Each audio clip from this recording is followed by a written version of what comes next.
ഏറ്റവും ഉയർത്തപ്പെടുകയും ഏറ്റവും താഴ്ത്തപ്പെടുകയും ചെയ്ത ഒരു വനിത, ഒരമ്മ. നമ്മുടെ ജീവിതത്തിൽ ഏറ്റവും സ്വാധീനം ചെലുത്തുന്ന ഒരു വാക്കാണ് അമ്മ എന്നത്. ഈ വാക്കിന് ഒരുപാട് അർത്ഥതലങ്ങളും ആഴവുമുണ്ട്. നമ്മുടെ കർത്താവിൻ്റെ അമ്മ നമ്മോടുള്ള ബന്ധം എന്താണ് എന്ന് ഓരോ മനുഷ്യർക്കും അവരവരുടെ ജീവിത അനുഭവങ്ങൾ കൊണ്ട് മനസ്സിലാകുന്ന ഒന്നാണ്. അതുകൊണ്ട് തന്നെ ഈ പെരുന്നാൾ ഈ ലോകത്തിൽ ജീവിച്ച് ഈ ലോകത്തിൽ നിന്ന് എടുക്കപ്പെട്ട് ദൈവത്തിൻ്റെ മാതാവായി തിരഞ്ഞെടുക്കപ്പെട്ട് ജീവിച്ച ഒരു അമ്മ, ആ അമ്മയുടെ പെരുന്നാൾ വളരെ ശ്രേഷ്ഠമാണ്. അതുമായി ആ മാതാവുമായിട്ടുള്ള നമ്മുടെ അഭേദ്യമായൊരു ബന്ധത്തിൻ്റെ ഭാഗമാണ് ഇത് എന്നുള്ള ബോധത്തോടെയാണ് ഈ വാങ്ങിപ്പ് പെരുന്നാളിൽ നാം താൽപ്പര്യപൂർവ്വം സംബന്ധിക്കുന്നത്. ആധുനിക മനുഷ്യൻ്റെ ജീവിതത്തിൽ നിരാശയുടെയും സങ്കടത്തിൻ്റെയും പ്രശ്നങ്ങളുടെയും ഒക്കെ ഒരുപാട് അനുഭവങ്ങളുണ്ട്. യവനപുരാണത്തിൽ ടാൻറ്റിലസ് എന്നൊരു ചക്രവർത്തി ഉണ്ടായിരുന്നു. അദ്ദേഹം ഒരിക്കൽ ശിക്ഷയ്ക്ക് വിധിക്കപ്പെട്ടു. അധോലോകത്തിൽ ഒരു തടാകത്തിൻ്റെ ഉള്ളിൽ വെള്ളത്തിൽ ബന്ധിക്കപ്പെട്ടവനായി കിടക്കുകയാണ്. താടിക്ക് താഴെ വെള്ളത്തിൽ അദ്ദേഹം ബന്ധിക്കപ്പെട്ട് കിടക്കുമ്പോൾ അദ്ദേഹത്തിൻ്റെ തലയ്ക്ക് മുകളിൽ ഫലവൃക്ഷങ്ങളുടെ ഒരു വലിയ ശിഖരമുണ്ട്. ദാഹിക്കുമ്പോൾ അദ്ദേഹം തലയൊന്ന് താഴ്ത്തും, അപ്പോൾ ഈ വെള്ളം താഴേക്ക് പോകും. വിശക്കുമ്പോൾ തല ഒന്ന് ഉയർത്തും, അപ്പോൾ ഈ ശിഖരം മുകളിലേക്ക് പൊങ്ങിപ്പോകും. അങ്ങനെ നിരാശയിൽപ്പെട്ട് ഇങ്ങനെ കിടക്കുന്ന ഒരാളായിരുന്നു ടാൻറ്റിലസ്. മനുഷ്യൻ്റെ നിരാശാബോധത്തിൻ്റെ പ്രതീകമാണ് ഇദ്ദേഹം. അങ്ങനെ ഇംഗ്ലീഷിലൊരു വാക്ക് തന്നെയുണ്ടായി, ടാൻറ്റിലൈസ് എന്ന് പറഞ്ഞാൽ ആശ കൊടുത്തിട്ട് നിരാശപ്പെടുത്തുക. ആശ കൊടുക്കുക. താടിക്ക് താഴെ വെള്ളം കിടപ്പുണ്ട്, തലയ്ക്ക് മുകളിൽ ഭക്ഷിക്കാനുള്ള ഫലവൃക്ഷങ്ങളുണ്ട്, പക്ഷേ ഇത് രണ്ടും സാധ്യമാകുന്നില്ല. ടാൻറ്റലസ് ആധുനിക മനുഷ്യൻ്റെ ഏറ്റവും വലിയ ഒരു പ്രതീകമാണ്. നിരാശയുടെ, വേദനയുടെ, സങ്കടത്തിൻ്റെ പ്രതീകമാണ്. ഇന്ന് ഒരുമിച്ച് ചിന്തിക്കാൻ ഒരു വേദഭാഗം യെശയ്യാ പ്രവാചകൻ്റെ പുസ്തകം 46 അധ്യായം അതിൻ്റെ 1 മുതൽ 4 വരെയുള്ള വാക്യങ്ങൾ. യെശയ്യാ പ്രവാചകൻ്റെ പുസ്തകം 46 അധ്യായം അതിൻ്റെ 1 മുതൽ 4 വരെയുള്ള വാക്യങ്ങൾ. ബേൽ വണങ്ങുന്നു, നെബോ കുനിയുന്നു. അവരുടെ വിഗ്രഹങ്ങളെ മൃഗങ്ങളുടെ പുറത്തും കന്നുകാലികളുടെ പുറത്തും കയറ്റിയിരിക്കുന്നു. നിങ്ങൾ എടുത്തുകൊണ്ട് നടന്നവ ഒരു ചുമടും തളർന്ന മൃഗങ്ങൾക്ക് ഭാരവുമായി തീർന്നിരിക്കുന്നു. അവ കുനിയുന്നു, ഒരുപോലെ വണങ്ങുന്നു. ഭാരമൊഴിപ്പാൻ കഴിയാതെ അവ തന്നെ പ്രവാസത്തിലേക്ക് പോയിരിക്കുന്നു. പ്രബലമായ ബാബിലോണിൻ്റെ അധപതനം ആസന്നമായിരിക്കുന്നു എന്നുള്ള പ്രവാചകൻ്റെ മുന്നറിയിപ്പാണിത്. ആസന്നമായ അധപതനത്തിൽ നിന്ന് രക്ഷ പ്രാപിക്കുവാൻ അവർക്ക് കഴിയുന്നില്ല. ഈ വാക്യം ആരംഭിക്കുമ്പോൾ ബേലിനെക്കുറിച്ചാണ് പറയുന്നത്.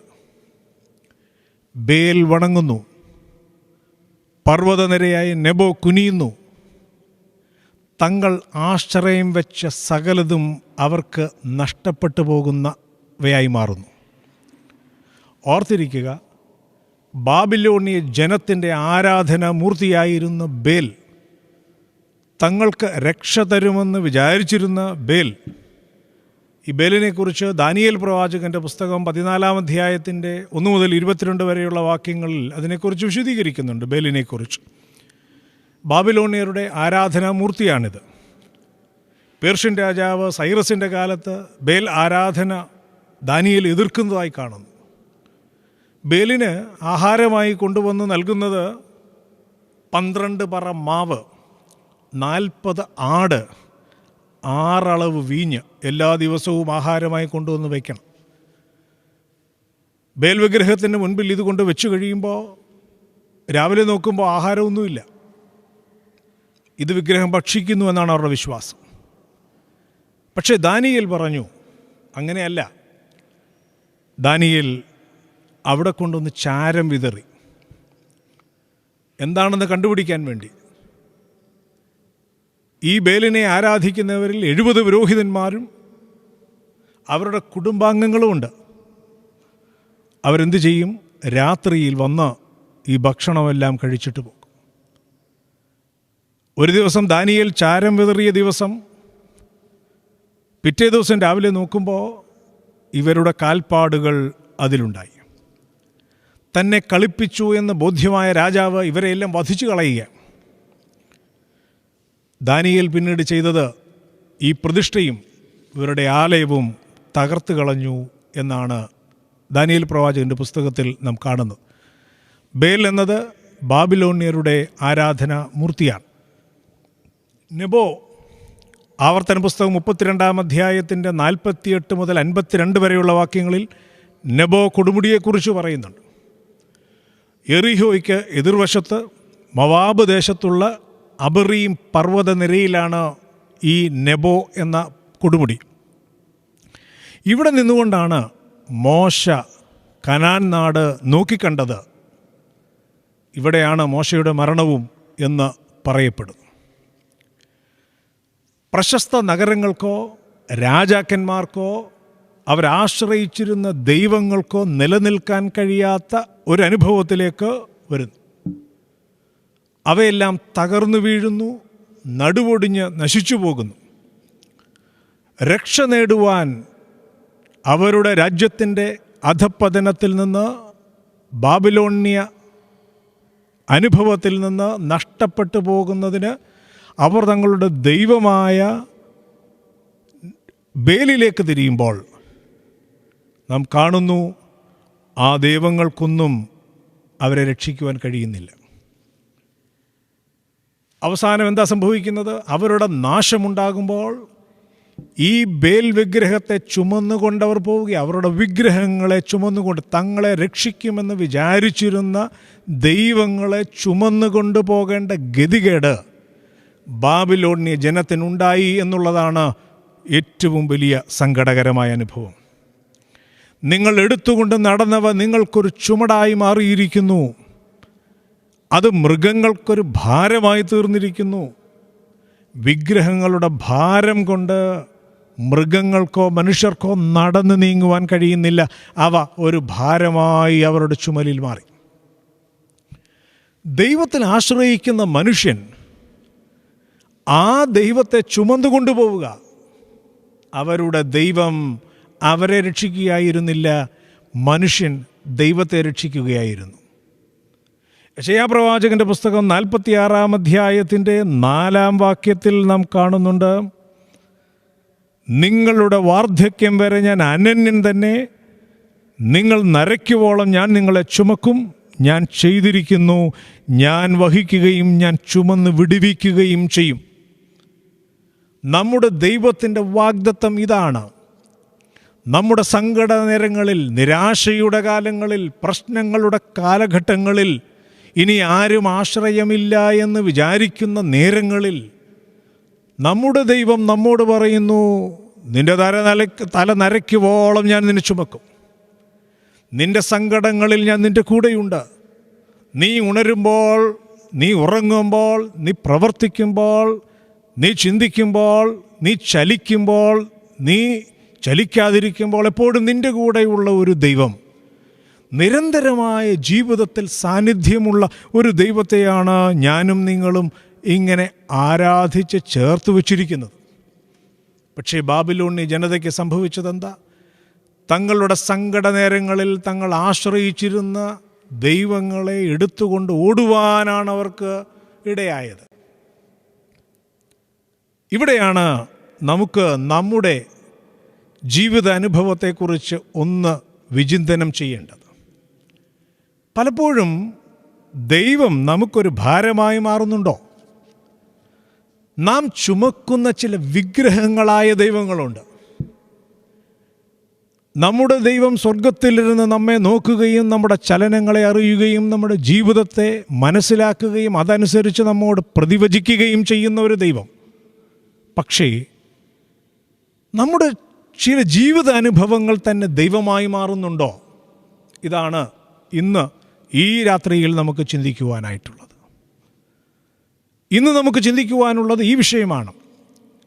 ചിലപ്പോഴെങ്കിലും ചിലതൊക്കെ ഭൗതിക അനുഭവങ്ങളിൽ ചിലതൊക്കെ എനിക്കും നിങ്ങൾക്കുമൊക്കെ ദൈവമായി മാറുന്നുണ്ടോ?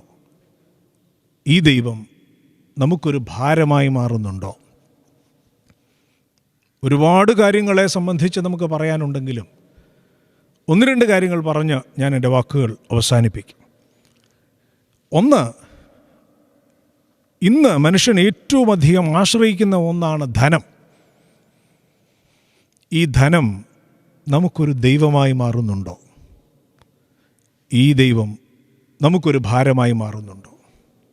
ധനമെന്ന ദൈവം നമുക്ക് ഭാരമായി മാറുന്നുണ്ടോ?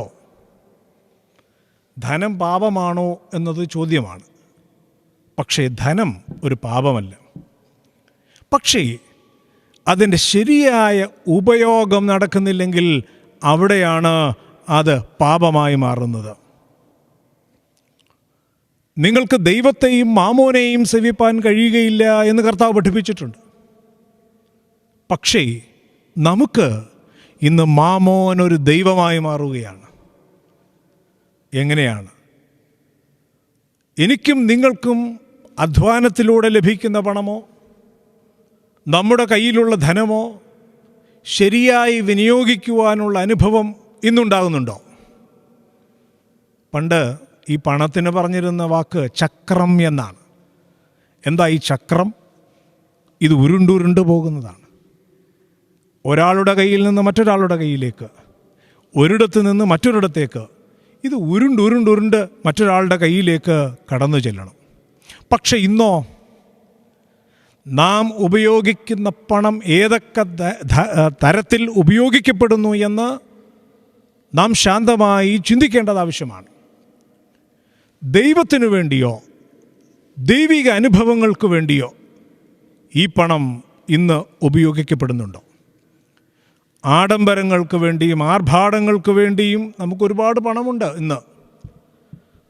അത് വ്യക്തികൾക്ക് മാത്രമല്ല, സഭകളിലും ഇടവകകളിലും സാമൂഹികമായ കൂടിവരവുകളിലുമൊക്കെ ഇന്ന് ധനത്തിൻ്റെ ദുർവിനിയോഗം നടക്കുന്ന ഒരു കാലമാണ്. അവിടെയാണ് ഈ ചിന്തയ്ക്ക് പ്രസക്തി ഉണ്ടാകുന്നത്. പങ്കിടാനുള്ളൊരു മനസ്സ് നമുക്കുണ്ടാവുക എന്നത് ഇന്ന് ഏറ്റവും ആവശ്യമായ കാര്യമാണ്. പണം പങ്കിട്ട് ജീവിക്കുവാനുള്ളൊരു മനസ്സ്. രാജാക്കന്മാരുടെ 1-ാം പുസ്തകം 17-ാം അധ്യായം 12 മുതൽ 16 വരെയുള്ള വാക്യങ്ങൾ സരാഫാത്തിലെ വിധവയെക്കുറിച്ചുള്ളതാണ്.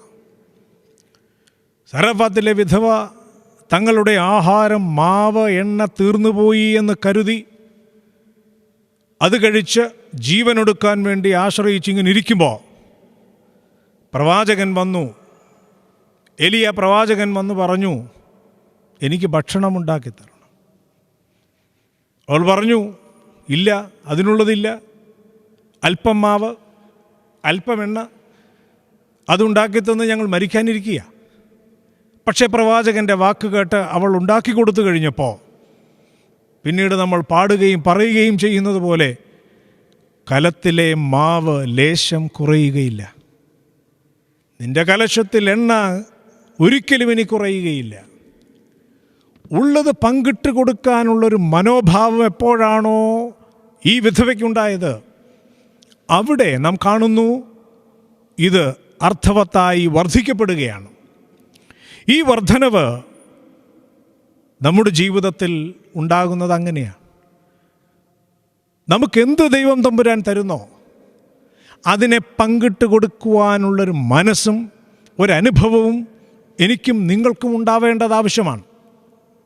പരിശുദ്ധ ദൈവമാതാവിൻ്റെ ജീവിതത്തിലൂടെ നാം കടന്നു പോകുമ്പോൾ ജീവിതത്തിൻ്റെ എല്ലാ അനുഭവങ്ങളും മറ്റുള്ളവർക്ക് പങ്കിട്ട് കൊടുക്കുവാനുള്ള ഒരു നന്മ അത് എലിസബത്തിൻ്റെ അടുക്കിലേക്ക് കടന്നു പോകുമ്പോഴായാലും കാനാവിലെ കല്യാണ വിരുന്നിൽ എത്തിയപ്പോഴും എല്ലാ ഇടങ്ങളിലും, താൻ എത്തുന്ന എല്ലാ ഇടങ്ങളിലും തനിക്ക് ലഭിച്ചിട്ടുള്ള എല്ലാ നന്മകളെയും പങ്കിട്ട് കൊടുക്കുവാനുള്ളൊരു മനസ്സ് പരിശുദ്ധ ദൈവമാതാവിനുണ്ടായി എന്നുള്ളത് ഏറ്റവും ശ്രേഷ്ഠമായ ഒരു അനുഭവമാണ്.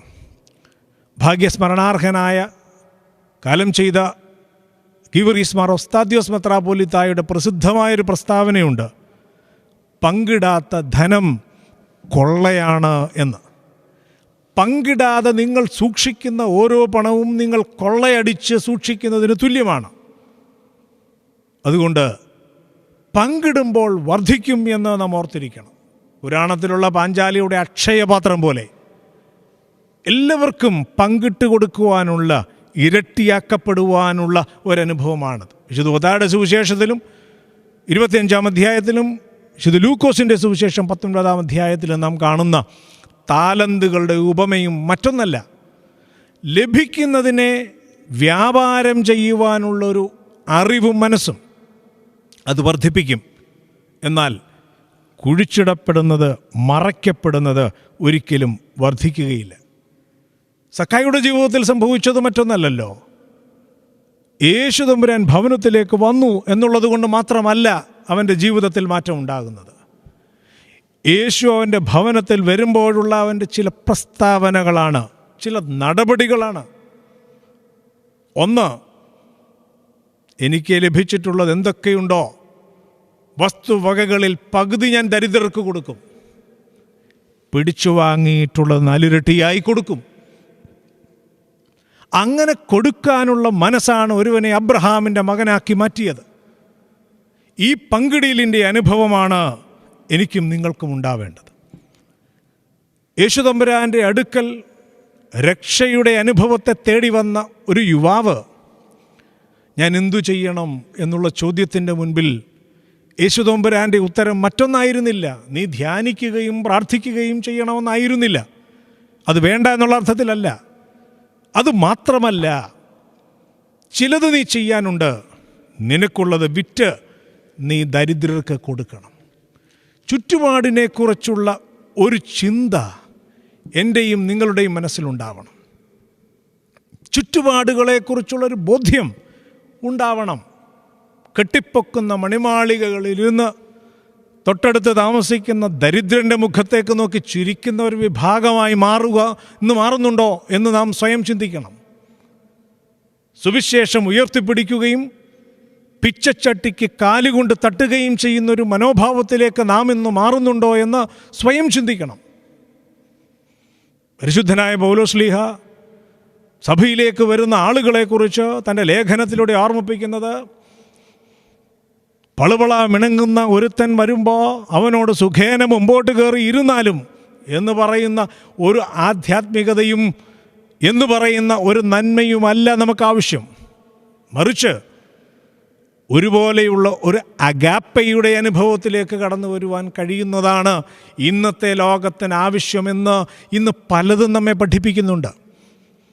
ചെറിയൊരു സൂക്ഷ്മാണു ഈ ലോകത്തിലേക്ക് കടന്നു വന്നപ്പോൾ ഒരറ്റം മുതൽ ഈ ഭൂഖണ്ഡത്തിൻ്റെ, ഈ ലോകത്തിൻ്റെ ഒരറ്റം മുതൽ മറ്റേ അറ്റം വരെയുള്ള ജനത മുഴുവൻ വിറങ്ങലിച്ചില്ലേ?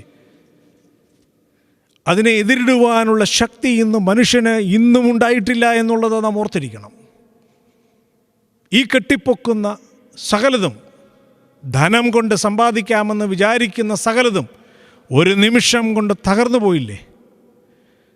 പരദേശികളായി ജീവിക്കാമെന്ന് വിചാരിച്ച് പരദേശത്ത് പോയി കഷ്ടപ്പെട്ട് ജീവിക്കുന്ന മനുഷ്യന് തൻ്റെ ബന്ധുമിത്രാദികൾക്ക് ആ മുഖത്തേക്ക് ഒരു നേരം ഒന്ന് നോക്കുവാൻ, അന്ത്യത്തിൽ ഒന്ന് കാണുവാൻ സാധിക്കാതെ എത്രയോ ആളുകൾ അവിടെ തന്നെ മരിച്ച് അടക്കപ്പെട്ടു. ആരോഗ്യത്തോടെ ഇരുന്ന സകലരും ഒരു നിമിഷം കൊണ്ട് ജീവിതം അവസാനിപ്പിച്ച് കൺമുമ്പിൽ നിന്ന് നിൽപ്പിൽ മറഞ്ഞുപോയില്ലേ? എന്തിനാണ് ഈ പണവും ഈ ധനവും ഇതൊക്കെ കൂട്ടിവെക്കുന്നത്?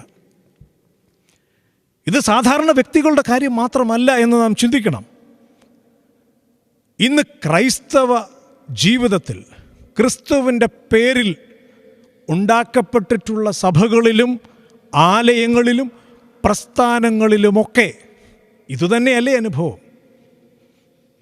പണം കൂട്ടിവെക്കുന്ന, ആഗ്രഹിക്കുന്ന, പണം കൊണ്ട് സകലതും നേടാമെന്ന് വിചാരിക്കുന്ന, പണമാണ് സകലതും ദൈവത്തെക്കാൾ വലുതെന്ന് വിചാരിക്കുന്ന ആധ്യാത്മിക പ്രസ്ഥാനങ്ങളും അനുഭവങ്ങളും ഇന്ന് ഒരുപാടുള്ള ലോകമാണ്.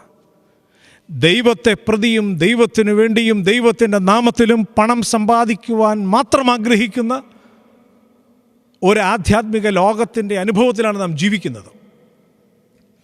അവിടെയാണ് കർത്താവ് കളപ്പുരകൾ നിറച്ച് കൂട്ടിവെച്ച് രാത്രിയിൽ സന്തോഷിക്കുന്ന മനുഷ്യനോട് ഒരശരീരി വന്ന് ചോദിക്കുന്നുണ്ട്, ഭോഷ, മൂഢ, ഇന്ന് രാത്രിയിൽ നിന്റെ ജീവനെ ചോദിച്ചാൽ നീ കൂട്ടിവെച്ചതൊക്കെ ആർക്കാ? മരണം ജീവൻ എടുക്കുക എന്നുള്ളത് മാത്രമല്ല അർത്ഥം, അല്ലെങ്കിൽ ജീവൻ നഷ്ടപ്പെട്ടു പോവുക, ജീവൻ ഒടുക്കിപ്പോവുക എന്നുള്ളത് മാത്രമല്ല മരണത്തിനർത്ഥം. ജീവൻ നഷ്ടപ്പെട്ട് ജീവിക്കുന്നത് മരണമാണ്. ചലനാത്മകമല്ലാത്തൊരു ജീവിതം, ചത്തതിനൊക്കുമേ ജീവിച്ചിരിക്കലും എന്ന് പറയുന്ന ആ വാക്ക് അന്വർത്ഥമാക്കുന്നത് പോലെയാണല്ലോ ഇന്ന് പല ഇടങ്ങളിലും നാം കാണുന്നത്. അത് സഭയാകട്ടെ, വ്യക്തികളാകട്ടെ, സമൂഹമാകട്ടെ, പ്രസ്ഥാനങ്ങളാകട്ടെ, അതിൽ നിന്ന് മാറി നിൽക്കാൻ ആർക്കും സാധ്യമല്ല ഇന്നത്തെ ലോകത്ത്. അതിനെക്കുറിച്ച് വിചിന്തനം ചെയ്യേണ്ട ഒരു അനുഭവം ഇന്ന് ലോകത്തിൻ്റെ മുൻപിൽ കാണിച്ചു തന്നിട്ടുണ്ട് ദൈവം. ഒരു വൈദികൻ്റെ ഒരു ജീവിത അനുഭവത്തിലെ ഒരു കുറിപ്പ് ഇങ്ങനെയാണ്. താൻ രാത്രിയിൽ പാഴ്സനേജിൽ വിശ്രമിക്കുമ്പോൾ ഒരു പാവപ്പെട്ട ഒരാൾ വന്ന് വൈദികനോട് പറഞ്ഞു, അച്ഛാ, ഞാനൊരു ചെറിയ വള്ളം വാങ്ങിച്ചിട്ടുണ്ട്, അതൊന്ന് പ്രാർത്ഥിച്ചു തരണം, എനിക്ക് നാളെ രാവിലെ മീൻ പിടിക്കാൻ പോകണം, അതൊന്ന് പ്രാർത്ഥിച്ചു തരണം. അച്ഛൻ സമ്മതിച്ചു. അങ്ങനെ വർത്തമാനം പറഞ്ഞിരിക്കുന്നതിനിടയിൽ ഒരു ധനാഢ്യനായ ഒരു മനുഷ്യൻ ആ സമയത്ത് തന്നെ വന്നിട്ട് പറഞ്ഞു, അച്ഛൻ ഇപ്പോൾ എൻ്റെ കൂടെ ഒന്ന് വരണം, ഞാനൊരു ഷോപ്പിംഗ് കോംപ്ലക്സ് പണിതിട്ടുണ്ട്, നാളെ രാവിലെ അവിടെ ഒരാൾ വന്ന് വാടകയ്ക്ക് മുറി ചോദിച്ച് കട തുടങ്ങാൻ ആഗ്രഹിക്കുന്നു, അതുകൊണ്ട് ഇന്ന് രാത്രി ഇപ്പോൾ അച്ഛൻ എൻ്റെ കൂടെ വന്ന് അതൊന്ന് പ്രാർത്ഥിച്ചു തരണം. അച്ഛൻ പറഞ്ഞു, ഇയാളും ഇതുതന്നെയാണ് വന്നിരിക്കുന്നത്, ഇയാൾക്കൊരു വള്ളമുണ്ട്, അതൊന്ന് പ്രാർത്ഥിച്ചു കൊടുക്കണം. ഇപ്പോൾ സാധ്യമല്ല എന്ന് പറഞ്ഞ് അയാളെ മടക്കി അയക്കുന്നു. തിരിച്ചിറങ്ങി രണ്ടുപേരും കൂടി യാത്ര ചെയ്യുമ്പോൾ, വള്ളത്തിൻ്റെ ഉടമസ്ഥനും അച്ഛനും കൂടി യാത്ര ചെയ്യുമ്പോൾ, നടന്നു പോകുമ്പോൾ, ഈ വള്ളം വാങ്ങിച്ച മനുഷ്യൻ അച്ഛനോട് പറഞ്ഞു, അച്ഛാ, ഞാൻ അവിടെ ഇരുന്ന് പ്രാർത്ഥിക്കുകയായിരുന്നു. അച്ഛൻ ചോദിച്ചു, എന്താ പ്രാർത്ഥിച്ചത്? അച്ഛൻ എന്നെ വിട്ടിട്ട് അയാളുടെ കൂടെ പോകരുതേ എന്ന്. ഇതിൽ ചില സൂചനകളുണ്ട്, ഇതിൽ ചില ചിന്തിക്കാൻ ചില കാര്യങ്ങളുണ്ട്. പണത്തിൻ്റെ, ധനത്തിൻ്റെ ഉയർച്ചയ്ക്കനുസരിച്ച് പോലും ചില ആത്മീക അനുഭവങ്ങളിൽ മാറ്റം മറിച്ചിലുകൾ ഉണ്ടാകുമെന്ന് സാധാരണപ്പെട്ട മനുഷ്യൻ ചിന്തിക്കുന്ന ഒരു ലോകത്തിലാണ് ഞാനും നിങ്ങളുമൊക്കെ ജീവിക്കുന്നത്. ഒന്നുകൂടി ചിന്തിക്കണം, നമ്മുടെ പ്രയോറിറ്റി എവിടെയാണ്? ധനത്തിലാണോ, സ്ഥാനത്തിലാണോ, മാനത്തിലാണോ? എവിടെയാണ് നമുക്ക് പ്രയോറിറ്റി? എന്തിലാണ് നമുക്ക് പ്രയോറിറ്റി ഉള്ളത്? ആ പ്രയോറിറ്റി ദൈവമാണെന്നും ദൈവം തരുന്ന അനുഭവമാണെന്നും ദൈവം തരുന്ന അനുഭവങ്ങൾ പങ്കിട്ട് ജീവിക്കുന്നതിലാണെന്നും, അല്ലെങ്കിൽ എൻ്റെ ചുമടിലിരിക്കുന്ന ദൈവം എന്നെ കുനിയിപ്പിക്കും, എന്നെ നിലത്തോളം വീഴ്ത്തുമെന്ന് ചിന്തിക്കണം. അല്ലെങ്കിൽ ധനമാകുന്ന ദൈവം എൻ്റെ തോളിലിരുന്ന് എന്നെ കുനിയിക്കും, എനിക്കത് ഭാരമായി മാറും, എൻ്റെ ജീവിതത്തിൻ്റെ ഭാരമായി ദൈവം മാറും. അവിടെ നമുക്ക് ഒന്നുകൂടി ചിന്തിച്ച് ജീവിതത്തെ മുൻപോട്ട് കൊണ്ടുപോകേണ്ടതായിട്ടുണ്ട്. സഭകൾ ആരംഭിക്കുന്ന സ്കൂളുകളും ആശുപത്രികളും കോളേജുകളുമൊക്കെ ഒരു കാലത്ത് എന്തിനു വേണ്ടിയായിരുന്നു? ചാരിറ്റി ആയിരുന്നു. പാവങ്ങളുടെ അല്ലെങ്കിൽ ഇടവകയിലുള്ള ജനങ്ങളുടെ നന്മയ്ക്ക് വേണ്ടിയായിരുന്നു. ഇന്നോ ഞാൻ അതിനെക്കുറിച്ച് കൂടുതൽ വിശദീകരിക്കുന്നില്ല. ഇന്ന് സഭകളിലും ക്രൈസ്തവ പ്രസ്ഥാനങ്ങളിലും ചാരിറ്റിയുടെ പേരിലുള്ള ഇടങ്ങളിലുമൊക്കെ പാവപ്പെട്ടവൻ എന്ത് സ്ഥാനം എന്ന് ചിന്തിക്കണം. ഒരു കാലത്ത് സഭയിലെ പാവപ്പെട്ട ജനങ്ങൾ ചുമന്നും കഷ്ടപ്പെട്ടുമുണ്ടാക്കിയ പ്രസ്ഥാനങ്ങൾ ഒരുപാടുണ്ട്. ഇന്ന് പണത്തിൻ്റെ പേരിൽ മാത്രം, പണത്തിൻ്റെ അളവിൻ്റെ വലുപ്പത്തിൽ മാത്രം ഇതൊക്കെ നടത്തിക്കൊണ്ട് മുൻപോട്ട് പോകുമ്പോൾ പാവപ്പെട്ടവൻ ഇതുകൊണ്ട് എന്ത് ഗുണമെന്ന് ചിന്തിക്കേണ്ട ലോകത്തിലാണ് നാം ജീവിക്കുന്നത്. എൻ്റെ പ്രിയമുള്ളവരെ, ഒരു വ്യക്തി മാത്രമല്ല, സഭയും സമൂഹവും പ്രസ്ഥാനവും മുഴുവൻ എന്താണ് ദൈവം നൽകിയിട്ടുള്ളത്? ദൈവത്തിൻ്റെ പേരിൽ നടത്തുന്നതിനെല്ലാം ഇത്തരത്തിലുള്ള ചില ജീവിത അനുഭവങ്ങൾ ഉണ്ടാവണം. ജീവൻ നഷ്ടപ്പെട്ട വ്യക്തികളും ജീവൻ നഷ്ടപ്പെട്ട സഭകളും ജീവൻ നഷ്ടപ്പെട്ട പ്രസ്ഥാനങ്ങളും ജീവനിലേക്ക് തിരിച്ചു വരുവാൻ കഴിയണം. ജീവനിലേക്ക് തിരിച്ചു വരുവാൻ കഴിയണം. അതുകൊണ്ട് ഈ ജീവിതം, നഷ്ടപ്പെട്ട ജീവിതത്തിൽ നിന്ന് യഥാർത്ഥ ദൈവത്തിങ്കലേക്കുള്ള തിരിച്ചുവരവായി മാറണം. ധനം ദൈവം നമുക്ക് നൽകിയിട്ടുള്ളത് പങ്കിട്ട് ജീവിക്കാൻ. കുമിഞ്ഞുകൂടുന്ന ധനത്തിൻ്റെ മുകളിലിരുന്ന് ഞാൻ ഉണ്ടാക്കി വെച്ചതൊക്കെ ആർക്കാകും എന്ന് ചിന്തിക്കണം. ഈ കഷ്ടപ്പെട്ട് സമ്പാദിച്ചതോ, എങ്ങനെ സമ്പാദിച്ചാലും ഏത് രീതിയിൽ സമ്പാദിച്ചാലും അത് ദൈവത്തിനൊരു അല്പം കൊടുത്താൽ അതിൻ്റെ ആ പ്രശ്നം മാറുമെന്ന് ചിന്തിക്കുന്ന ലോകത്തിലാണ് നമ്മളിന്ന് ജീവിക്കുന്നത്. കട്ടുമുടിച്ചുണ്ടാക്കിയാലും പിടിച്ചുപറിച്ചുണ്ടാക്കിയാലും ന്യായമല്ലാതെ സമ്പാദിച്ചാലും അതിൻ്റെ അല്പം എടുത്ത് ദൈവത്തിന് കൊടുത്താൽ, ഒരു പെരുന്നാൾ സ്പോൺസർ ചെയ്താൽ, ഒരു കുർബാന നടത്തിയാൽ, എന്തെങ്കിലുമൊക്കെ പള്ളിക്ക് കൊടുത്താൽ ദൈവം പൊറുക്കുമെന്ന് വിചാരിക്കുന്ന ലോകത്തിലാണ് ജീവിക്കുന്നത്. അതുകൊണ്ടാണല്ലോ ഇന്ന് ഒരുപാട് സ്പോൺസേഴ്സ് മുമ്പോട്ട് വരുന്നുണ്ട്. കുർബാന പോലും സ്പോൺസർ ചെയ്യുന്നൊരു കാലത്താണ് നമ്മൾ ജീവിക്കുന്നത്. നേർച്ചയെന്നുള്ള വാക്കൊക്കെ മാറി. പലയിടങ്ങളിലും പെരുന്നാളുകളിലൊക്കെ നടത്തുന്ന പ്രസ്താവനകൾ കേട്ടിട്ടുണ്ട്. ഇന്നത്തെ കുർബാന സ്പോൺസർ ചെയ്തിരിക്കുന്നത്, ആ വാക്ക് ഉപയോഗിക്കേണ്ടതാണോ എന്ന് നാം ഒന്നുകൂടി ചിന്തിക്കണം. കുർബാന സ്പോൺസർ ചെയ്യുക, അച്ഛനെ സ്പോൺസർ ചെയ്യുക, ത്രോണോസ് സ്പോൺസർ ചെയ്യുക. നേർച്ചയായി പലതും നമുക്ക് കൊടുക്കാൻ കഴിയും, പ്രാർത്ഥനാപൂർവം പലത് സമർപ്പിക്കാൻ കഴിയും. പക്ഷേ സ്പോൺസർ എന്ന വാക്കിൻ്റെ അർത്ഥം എന്താണെന്നുള്ളത് നാം ചിന്തിക്കണം.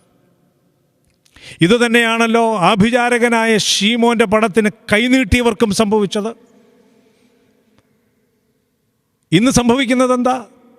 ആഭിചാരകനായ ശീമോൻ ശിഷ്യന്മാരുടെ ഈ പ്രവൃത്തി കണ്ടിട്ട് അവരോട് ഞങ്ങൾക്കും എനിക്കും ഈ വേല പഠിപ്പിച്ചു തരണം എന്ന് പറഞ്ഞപ്പോൾ പറഞ്ഞത്, നീയും നിൻ്റെ പണവും നിന്നോടുകൂടെ നശിച്ചു പോകട്ടെ എന്ന് ശിഷ്യന്മാർ പറഞ്ഞെങ്കിൽ, ഇന്ന് ആഭിചാരകനായ ശീമോൻ്റെ പണത്തിന് കൈനീട്ടുന്ന ലോകത്തിലാണ് നാം ജീവിക്കുന്നത്. ദൈവത്തെ പോലും ആ പണത്തിന് വിൽക്കാനിടയാകുന്ന ഒരനുഭവത്തിൽ നിന്ന് ജീവിക്കുമ്പോൾ നാം ഇന്ന് ചിന്തിക്കേണ്ടത് ആവശ്യമാണ്. ദൈവം നമുക്ക് നൽകിയിട്ടുള്ള ധനവും സ്ഥാനവും മാനവും ദൈവം നൽകിയിട്ടുള്ള എല്ലാ അനുഭവങ്ങളും പങ്കിട്ട് കൊടുക്കാൻ കഴിയുന്നതാകണം. പലതിനും വലിയ വലിയ പബ്ലിസിറ്റിക്ക് വേണ്ടി കൊടുക്കാൻ നമുക്ക് ആളുകളുണ്ട്. പക്ഷേ ആരുമറിയാതെ പാവപ്പെട്ടവന് കൊടുക്കാൻ എത്ര ആളുകളുണ്ട്? അവൻ്റെ സങ്കടങ്ങളെ കണ്ട് ആരുമറിയാതെ അവൻ്റെ കണ്ണുനീരൊപ്പാൻ ഇന്ന് എത്ര ആളുകളുണ്ട്? ഇന്ന് വലിയ യോഗങ്ങൾ വിളിച്ചുകൂട്ടി ഈ കൊറോണയുടെ കാലത്ത് പോലും പബ്ലിസിറ്റിക്കൊരു കുറവുമില്ല. പാവപ്പെട്ട കുട്ടികൾക്കൊരു ടെലിവിഷൻ സെറ്റ് നൽകിയാൽ, ഒരു മൊബൈൽ സെറ്റ് നൽകിയാൽ, ഒരു 5 കിലോ അരി കൊണ്ട് കൊടുത്താൽ, അതുപോലും പത്രത്തിലും സാമൂഹ്യ മാധ്യമങ്ങളിലുമൊക്കെ പബ്ലിസിറ്റിക്ക് വേണ്ടി കൊടുക്കുന്ന ആളുകൾ ഒന്നോർക്കുക, നീ കൊടുക്കുന്നതിന് ഫലമില്ലാതായി മാറി. ആ പാവപ്പെട്ടവൻ്റെ ഫോട്ടോ കാണുമ്പോൾ അവൻ്റെ കണ്ണിലെ ദൈന്യത നീ കണ്ടിട്ടുണ്ടോ? അവൻ്റെ മുഖത്തേക്ക് നീ ഒന്ന് നോക്കിയിട്ടുണ്ടോ? ഒരു നേരത്തെ ആഹാരത്തിന് വകയില്ലാതെ കഷ്ടതയിൽ കഴിയുന്ന, ജീവനില്ലാതെ ജീവിക്കുന്ന ചില മനുഷ്യരുടെ അനുഭവങ്ങളെ നീ കണ്ടിട്ടുണ്ടോ? അങ്ങനെയെങ്കിൽ ഒരിക്കലും ഈ സാമൂഹ്യ മാധ്യമങ്ങളിലും പത്രങ്ങളിലും ദൃശ്യമാധ്യമങ്ങളിലും ഒന്നും അവനെ ഒരു ഒരു ഒരു ഒരു വിൽപ്പന ചരക്ക് പോലെ കൊണ്ടു നിർത്തുമായിരുന്നില്ല. നിൻ്റെ ഉയർച്ചയ്ക്ക് വേണ്ടി നീ അവനെ കരുവാക്കുകയാണ്. ആരുമറിയാതെ കൊടുക്കാൻ ഈ ലോകത്ത് എത്ര ആളുകളുണ്ട്. കഷ്ടപ്പെടുന്നവൻ്റെ വീട്ടിൽ പണമായോ സാധനങ്ങളായോ അല്ലെങ്കിൽ അവൻ്റെ വീട്ടിൽ അവൻ ആവശ്യമുള്ളത് എന്തുമായോ കൊണ്ടുകൊടുക്കാൻ കഴിയുന്ന അനുഭവങ്ങളുണ്ടോ? എന്നാൽ ആ പിച്ചച്ചട്ടിയിൽ പോലും കൈയിട്ട് വാരുന്ന എത്ര ആളുകൾ ഇന്ന് ഈ ലോകത്തിലുണ്ട്? പ്രളയത്തിന് മനുഷ്യൻ കഷ്ടപ്പെട്ട് പണമുണ്ടാക്കി കൊടുത്തപ്പോൾ കുഞ്ഞുങ്ങൾ കുടുക്ക പോലും പൊട്ടിച്ച് പ്രളയത്തിൽ ദുരിതമനുഭവിക്കുന്ന മനുഷ്യന് കൊടുക്കുമ്പോൾ അതിൽ നിന്ന് കോടികൾ തട്ടിയെടുക്കുവാനല്ലേ ഇന്ന് മനുഷ്യൻ ശ്രമിക്കുന്നത്? അരാജകത്വത്തിൻ്റെ അനുഭവത്തിലേക്ക് പണത്തിന് വേണ്ടിയുള്ള ആർത്തി ഇന്ന് മനുഷ്യന് വർദ്ധിച്ചു കൊണ്ടിരിക്കുന്നു. പങ്കിടാത്ത ധനം കൊള്ളയാണ് എന്നൊരിക്കൽ കൂടി ഓർമ്മിപ്പിക്കട്ടെ. ഈ ധനമെന്ന ദൈവം നമ്മുടെ തോളിൽ ഭാരമായി മാറിയിട്ടുണ്ടോ?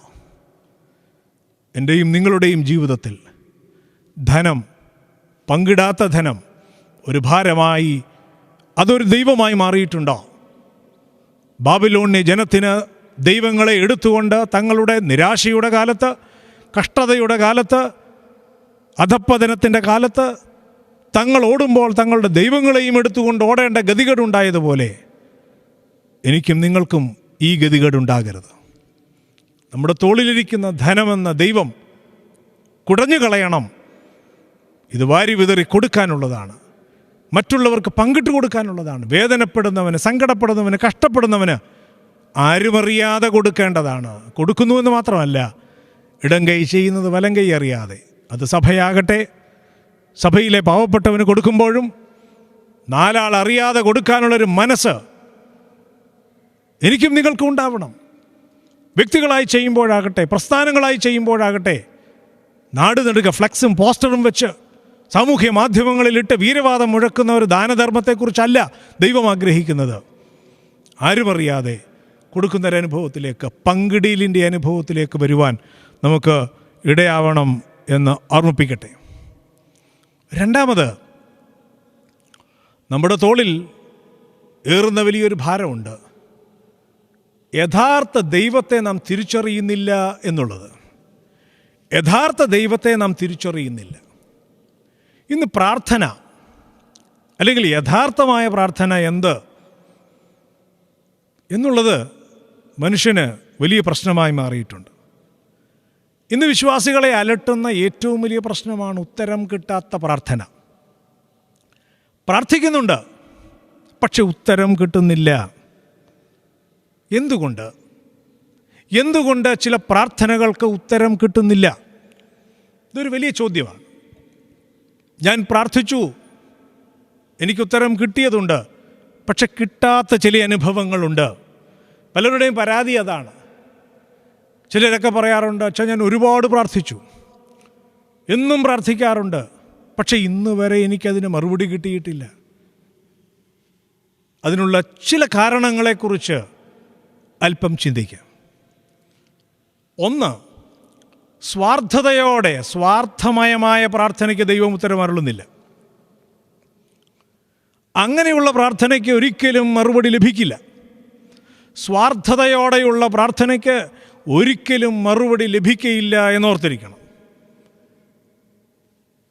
യാക്കോബ് ശ്ലീഹായുടെ ലേഖനം 4-ാം അധ്യായം 3-ാം വാക്യം, നിങ്ങൾ യാചിക്കുന്നു എങ്കിലും നിങ്ങളുടെ ഭാഗങ്ങളിൽ ചെലവിടേണ്ടതിന് വല്ലാതെ യാചിക്കൊണ്ട് ഒന്നും ലഭിക്കുന്നില്ല.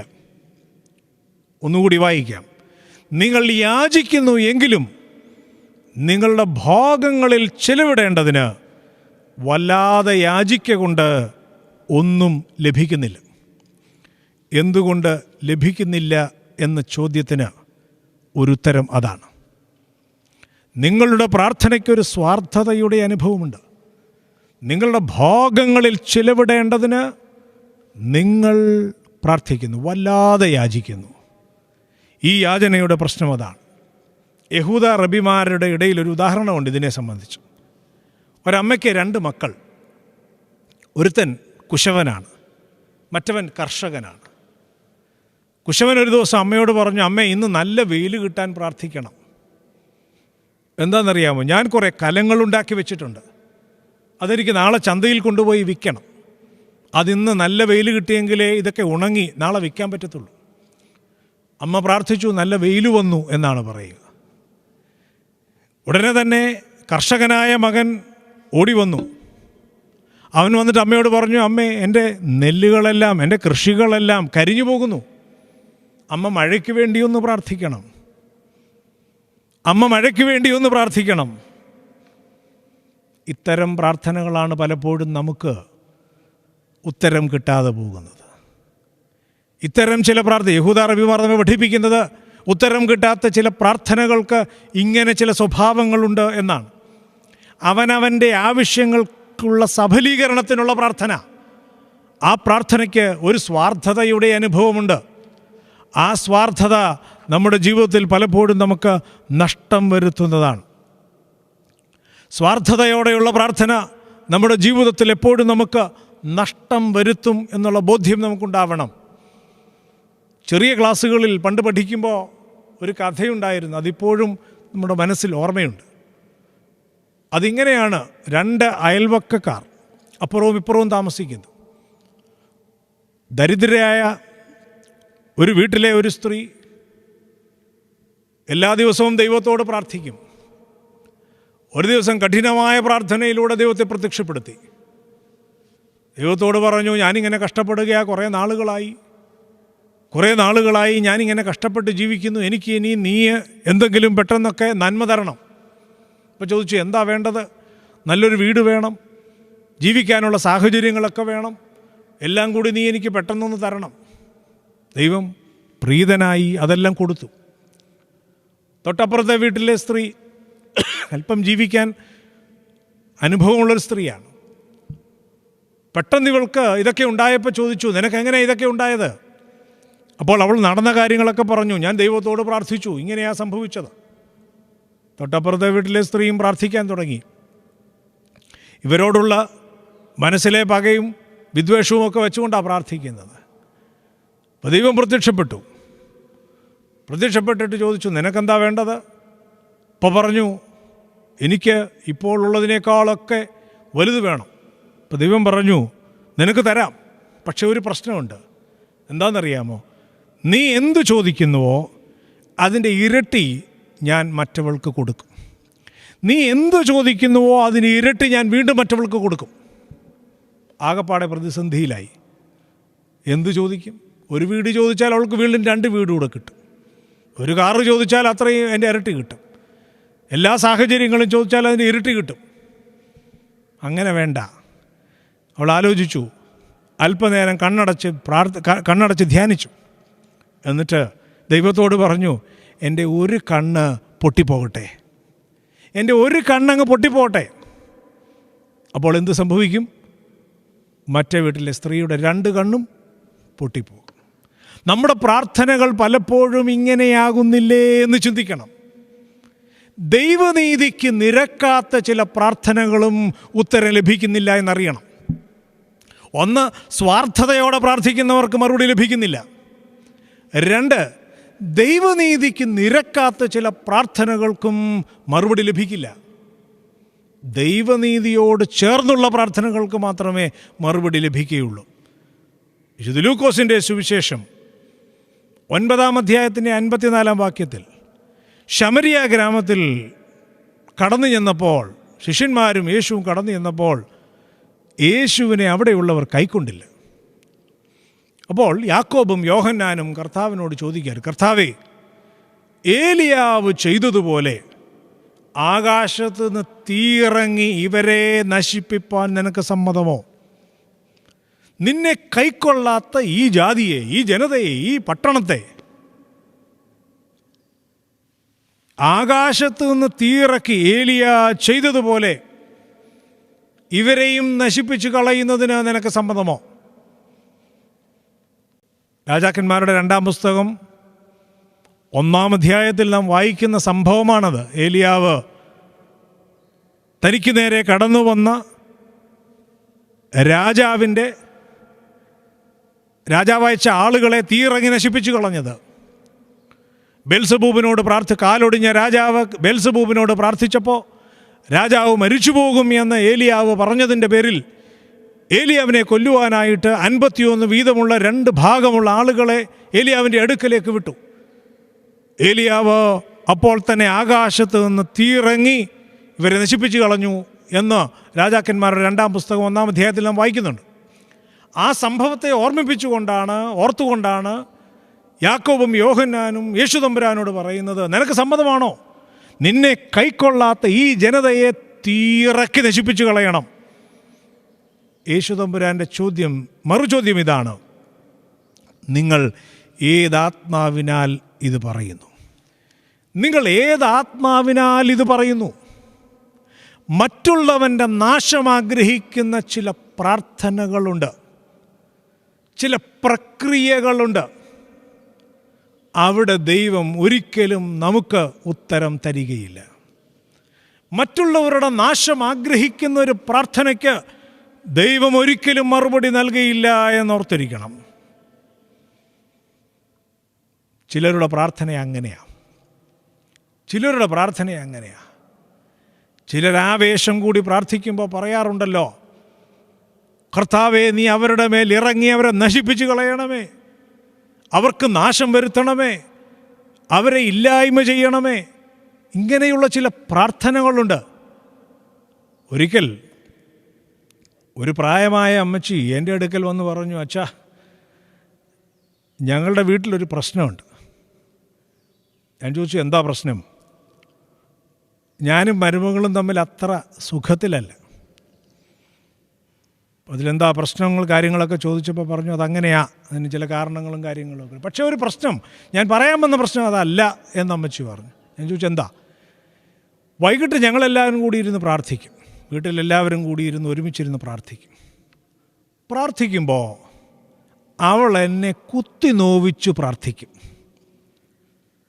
പ്രാർത്ഥനയ്ക്കിടയിൽ ചില കുത്തലുകൾ ഉണ്ടാകുമെന്നർത്ഥം.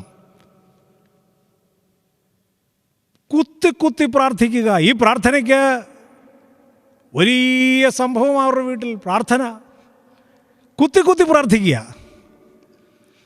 ഞാൻ പിറ്റേ ഞായറാഴ്ച മരുമകളെ കണ്ടപ്പോൾ ചോദിച്ചു, അമ്മച്ചി ഇങ്ങനെ ഒരു പരാതി പറഞ്ഞല്ലോ, പ്രാർത്ഥിക്കുമ്പോൾ കുത്തി പ്രാർത്ഥിക്കുക. അച്ഛാ ഞാനൊന്നും പറഞ്ഞില്ല. അമ്മച്ചി തലേ ദിവസം പ്രാർത്ഥിച്ചതിന് ചില മറുപടികളാണ് പിറ്റേ ദിവസം ഞാൻ പറഞ്ഞത്. ഓർക്കുക, തമ്മിൽ സംസാരിക്കാറില്ല, വീട്ടിൽ തമ്മിൽ സംസാരിക്കാറില്ല, അവർ തമ്മിൽ വലിയ ബന്ധമൊന്നുമില്ല വീട്ടിൽ. പക്ഷേ പ്രാർത്ഥിക്കുന്നത് എന്തിനാ ഉപയോഗിക്കുന്നത്? പ്രാർത്ഥന എന്തിനാ ഉപയോഗിക്കുന്നത്? ഒരു ആയുധമാണ് പ്രാർത്ഥന. സാത്താന് നേരെ പൊരുതുവാനുള്ള ആയുധമാണ് പ്രാർത്ഥന എന്ന് പറയുന്നത് പോലെ തമ്മിൽ അവരുടെ ആശയങ്ങളെ വിനിമയം ചെയ്യാൻ ഉപയോഗിക്കുന്ന ഒരു ഉപാധിയാണ്. പ്രാർത്ഥനയുടെ ഇടയിൽ പോലും കുത്തി പ്രാർത്ഥിക്കുക, കുറ്റങ്ങൾ പറഞ്ഞ് പ്രാർത്ഥിക്കുക. ഓർത്തിരിക്കുക പ്രിയമുള്ളവരെ, വികലമാക്കപ്പെടേണ്ട ഒന്നല്ല പ്രാർത്ഥന. ഇതിലും ഭേദം പ്രാർത്ഥിക്കാതിരിക്കുകയാണ്. ഇങ്ങനെയുള്ള പ്രാർത്ഥനകൾ ദൈവസന്നിധിയിൽ കൈക്കൊള്ളപ്പെടുകയില്ല. മറ്റുള്ളവൻ്റെ ദോഷത്തിനു വേണ്ടി പ്രാർത്ഥിക്കുമ്പോൾ നാം ഓർത്തിരിക്കുക, ജീവിതത്തിൽ ഒരിക്കലും ആ പ്രാർത്ഥനയ്ക്ക് ഒരു അനുഭവം ഉണ്ടാവുകയില്ല. ഈ പ്രാർത്ഥനകൾ നമുക്ക് ദോഷം വരുത്തുന്ന പ്രാർത്ഥനകളായി മാറും. നമ്മുടെ ജീവിതത്തിൽ ദോഷം വരുത്തുന്ന ചില അനുഭവങ്ങളായി മാറും. 106-ാം സങ്കീർത്തനം അതിൻ്റെ 15-ാം വാക്യത്തിൽ ഇങ്ങനെ പറയുന്നു, അവർ അപേക്ഷിച്ചതിന് അവൻ അവർക്ക് കൊടുത്തു, എങ്കിലും അവരുടെ പ്രാണന് ക്ഷയം സംഭവിച്ചു.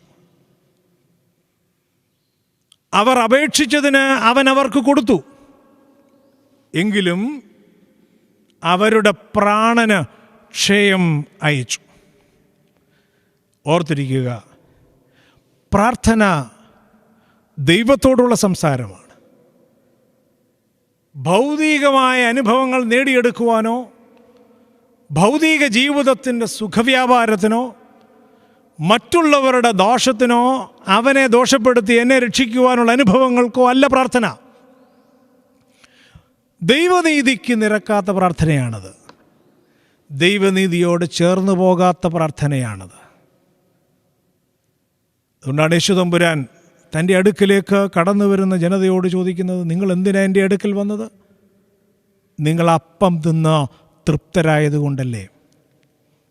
നിങ്ങൾ എന്നെ അന്വേഷിക്കുന്നത് എന്തിനു വേണ്ടിയാണ്? അപ്പം തിന്ന് തൃപ്തരായതിനും. ഭൗതികമായ അനുഭവങ്ങൾക്ക് വേണ്ടി ദൈവത്തെ അന്വേഷിക്കുന്ന ഒരു സമൂഹം, ഭൗതികമായ നന്മകൾക്ക് വേണ്ടി ദൈവത്തെ അന്വേഷിക്കുന്ന ഒരു സമൂഹമായി നാം മാറിയിട്ടുണ്ട്. 3 തരം ആളുകളോട് ക്രിസ്തു എപ്പോഴും അകലം പാലിക്കുന്നു എന്നാണ് പറയുക. 3 തരത്തിലുള്ള ആളുകളോട് ക്രിസ്തു എപ്പോഴും അകലം പാലിക്കും. 1, മണ്ണിനോടും ധനത്തിനോടും ആഗ്രഹമുള്ളവർ. മണ്ണിനോടും ധനത്തോടും ആഗ്രഹമുള്ളവരോട് ക്രിസ്തു എപ്പോഴും അകലം പാലിക്കും. വസ്തുവകകൾ വീതിച്ചു തരുവാൻ ആളുകൾ ക്രിസ്തുവിൻ്റെ അടുക്കൽ വന്നപ്പോൾ ചോദിച്ചു, എന്നെ ആരാ അങ്ങനെ നിയമിച്ചിട്ടുള്ളത്? ഈ ഭൂമി വീതിച്ചു തരുവാൻ ആര് നിയമിച്ചിട്ടുണ്ട്? ഇന്ന് സഹോദരങ്ങൾ തമ്മിൽ വഴക്കുണ്ടാകുന്നതും കൊലപാതകം നടക്കുന്നതും മാതാപിതാക്കളെ കൊല്ലുന്നതുമൊക്കെ 1 ഇഞ്ച് വസ്തുവിൻ്റെ പേരിലാണ്. മണ്ണിനോട് അമിതമായ ആഗ്രഹമുള്ള മനുഷ്യനാണിന്ന്. ധനത്തിനോടും അമിതമായ ആഗ്രഹമുണ്ട് മനുഷ്യന്. ഇത് രണ്ടുമുള്ള മനുഷ്യരോട് ക്രിസ്തു അകലം പാലിക്കും.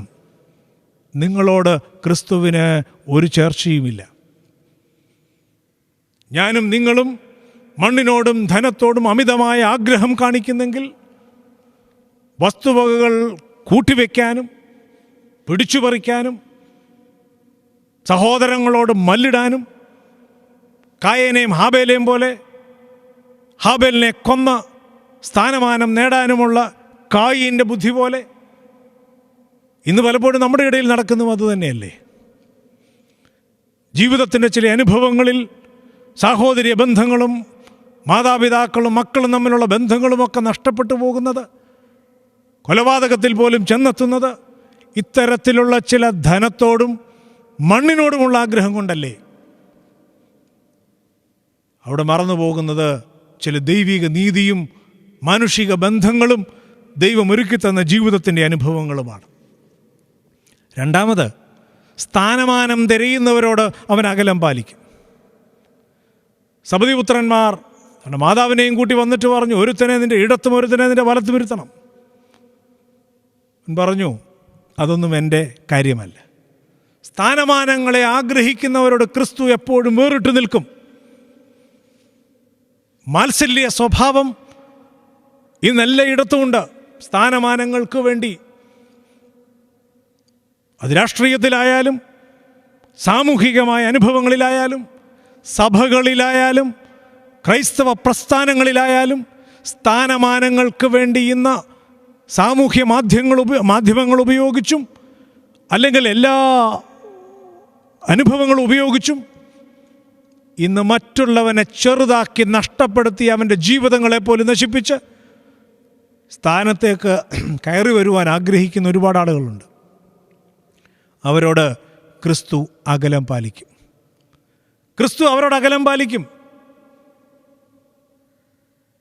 ഇന്നത്തെ തെരഞ്ഞെടുപ്പുകൾ, സഭയിലെ തെരഞ്ഞെടുപ്പുകൾ, ഉന്നത സ്ഥാനം മുതൽ ഏറ്റവും താഴെ വരെയുള്ള തെരഞ്ഞെടുപ്പുകളിൽ എത്ര അപജയമാണ് സംഭവിച്ചിരിക്കുന്നത്. നാം ചിന്തിക്കണം. സ്ഥാനമാനങ്ങൾക്ക് വേണ്ടി ഒരിക്കലുണ്ടായിരുന്ന രീതികളെല്ലാം മാറി ദൈവം തെരഞ്ഞെടുക്കുന്നു എന്നതിന് ഒരനുഭവമാണ്. ശൗൽ സാമാനങ്ങളുടെ ഇടയിൽ പോയി തന്നെ ആരും കാണരുതെന്ന് താൻ ഒളിച്ചിരുന്നിടത്തു നിന്ന് ദൈവം വിളിച്ചു കൊണ്ടുവന്ന് രാജാവാക്കി. ദൈവത്തിന് ഇഷ്ടമുണ്ടെങ്കിൽ ആ സ്ഥാനമാനത്തേക്ക് നിന്നെ ദൈവം പിടിച്ചുയർത്തും എന്നാണ് സത്യം. അതായിരുന്നു സഭയുടെ പോലും ആദ്യകാലങ്ങളിൽ ഉണ്ടായിരുന്ന തെരഞ്ഞെടുപ്പിൻ്റെ ചരിത്രം. ഇന്ന് വികലമാക്കപ്പെടുന്ന ചരിത്രങ്ങളാണുള്ളത്. മറ്റാളുകളുടെ മുൻപിൽ, ഈ ലോകത്തിൻ്റെ മുൻപിൽ നാണം കെട്ടു പോകുന്ന തെരഞ്ഞെടുപ്പുകളല്ലേ ഇന്ന് നമ്മുടെ ഇടയിൽ നടക്കുന്നത്. അത് ഇടവക തലത്തിലാകട്ടെ, സഭയുടെ ഏറ്റവും ഉയർന്ന തലത്തിലേക്കാകട്ടെ, എവിടെയുമാകട്ടെ, ഇത്തരത്തിലുള്ള തെറ്റായ പ്രവണതകൾ കുമിഞ്ഞുകൂടുമ്പോൾ അതിനെ തടുക്കേണ്ടവർ തന്നെ ഇതിനെ പ്രോത്സാഹിപ്പിക്കുന്ന കാലത്തിലേക്ക് ഇന്ന് സഭയും സമൂഹവും പ്രസ്ഥാനങ്ങളും മാറിയിട്ടില്ലേ? അങ്ങനെയുള്ളവരോട്, സ്ഥാനമാനം തിരയുന്നവരോട്, അതിനുവേണ്ടി കടിപിടി കൂട്ടുന്നവരോടാണ് കർത്താവ് അകലം പാലിക്കുന്നത്. ദുഷ്ടമാർഗങ്ങളിലൂടെ സ്ഥാനമാനങ്ങളിലേക്ക് കയറി വരുവാൻ ആഗ്രഹിക്കുന്നവരോടാണ് ക്രിസ്തു അകലം പാലിക്കുന്നത്. 3, ഭൗതികതയ്ക്ക് വേണ്ടി ദൈവത്തെ തിരയുന്ന ആരാധകരോട് അവൻ അകലം പാലിക്കും. ഭൗതികതയ്ക്ക് വേണ്ടി ദൈവത്തെ തിരയുന്ന ചില ആരാധകരുണ്ട്. അവരോട് ദൈവം അകലം പാലിക്കും, ക്രിസ്തു അകലം പാലിക്കും. ഇന്നത്തെ ആധുനിക ന്യൂ ജനറേഷൻ പ്രാർത്ഥനകൾ, അവിടെ സംഭവിക്കുന്നത് എന്താ? പ്രോസ്പെരിറ്റി ഗോസ്പൽ, സമൃദ്ധി സുവിശേഷമാണ് ഇന്ന് എല്ലാവർക്കും ആവശ്യം. ജീവിതത്തിൻ്റെ ഭൗതിക തലങ്ങളിലുള്ള ഉയർച്ചയാണ് ക്രിസ്തു നന്മ തരുന്നു എന്നതിൻ്റെ പ്രതീകമെന്ന് ചിന്തിക്കുന്ന ലോകത്തിലേക്കാണ് നാം ഇന്ന് കടന്നു വന്നിരുന്നത്. അങ്ങനെയല്ല. ഭൗതിക നന്മ തരുന്നതല്ല ദൈവത്തിൻ്റെ നമ്മോടുള്ള ബന്ധം.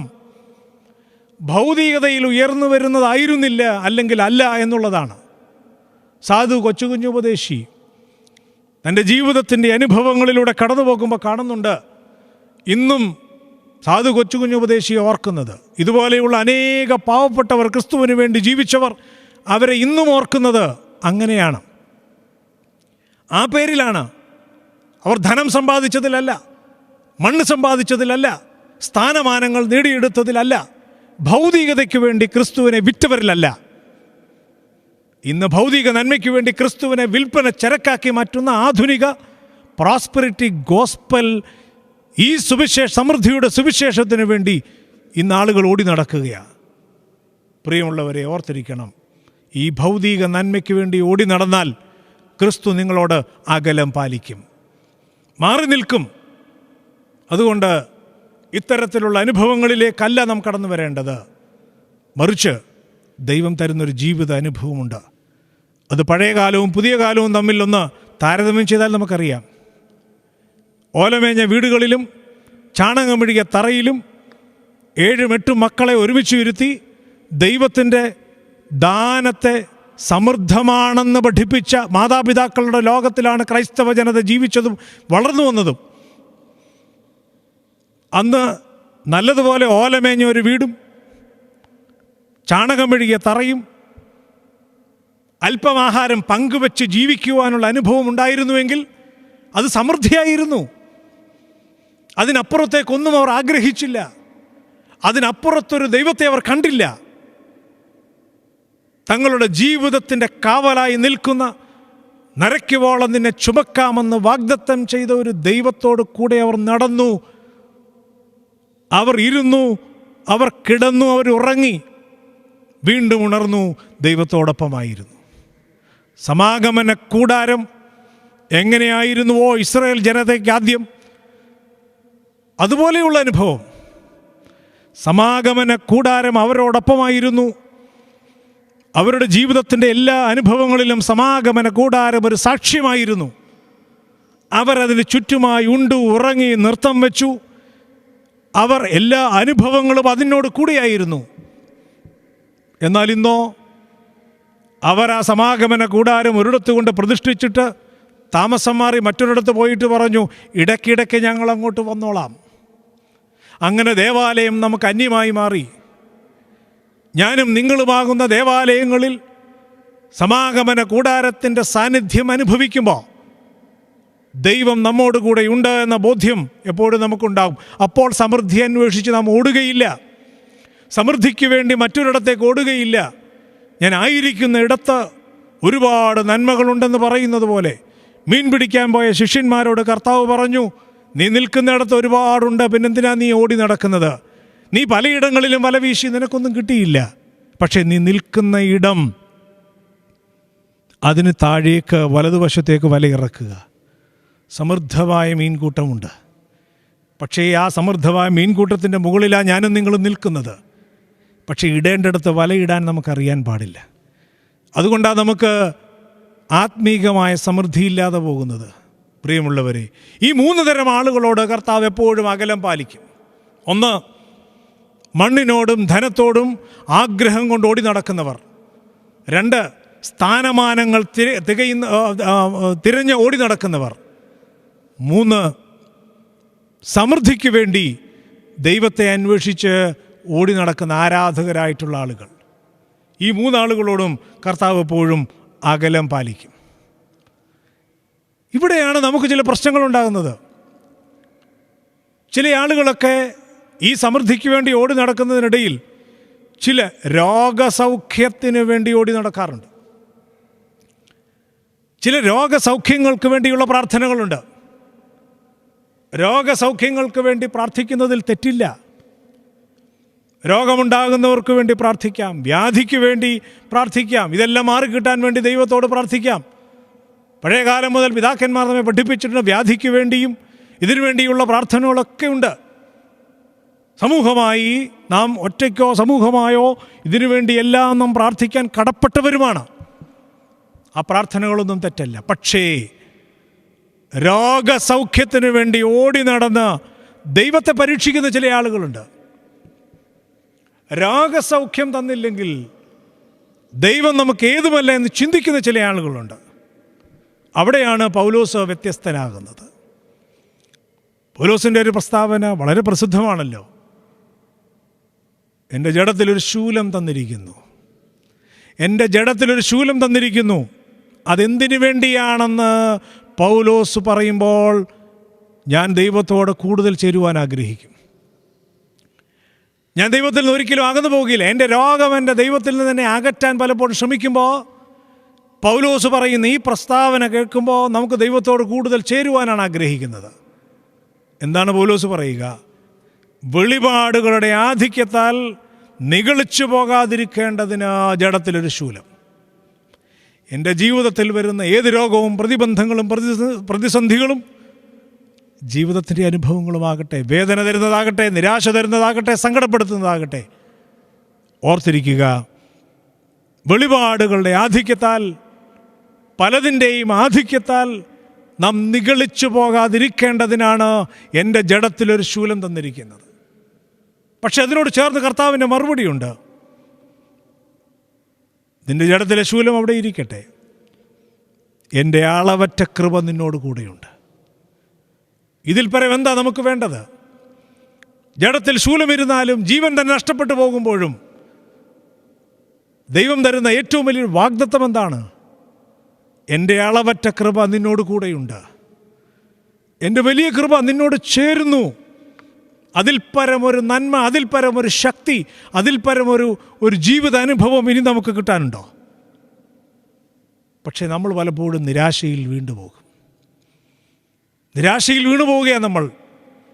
ചിലർ ദൈവത്തെ തള്ളിപ്പറയും, ചിലരുടെ വിശ്വാസം നഷ്ടപ്പെടും, ചിലർ അന്ധവിശ്വാസങ്ങളിലേക്ക് പോകും, ചിലർ തീർത്ഥാടനങ്ങളും പുണ്യസ്ഥലങ്ങളും സന്ദർശിക്കാൻ തുടങ്ങും. ചില ആളുകൾ പുതിയ ദൈവത്തെ പോലും അന്വേഷിക്കും. കാളക്കുട്ടിയെ ഉണ്ടാക്കിയതുപോലെ, ഇസ്രായേൽ മക്കൾ കാളക്കുട്ടിയെ ഉണ്ടാക്കിയതുപോലെ പുതിയ ദൈവങ്ങളെ അന്വേഷിച്ചു പോകാൻ തുടങ്ങും. തങ്ങളുടെ ആഗ്രഹങ്ങൾക്കനുസരിച്ചുള്ള ദൈവത്തെ അന്വേഷിച്ച് നടക്കും. ചില ആളുകൾ മറ്റുള്ളവരെ പഴിക്കും, ചിലർ സാഹചര്യങ്ങളെ പഴിക്കും, ചിലർ മദ്യവും മയക്കുമരുന്നും ആശ്രയം പ്രാപിക്കും, ചിലർ ആത്മഹത്യയിലേക്ക് പോകും. പ്രിയമുള്ളവരെ, ദൈവത്തോട് ചേർന്ന് അവൻ്റെ കൃപ പ്രാപിക്കുന്നവർക്കൊരിക്കലും നിരാശപ്പെടേണ്ടി വരികയില്ല.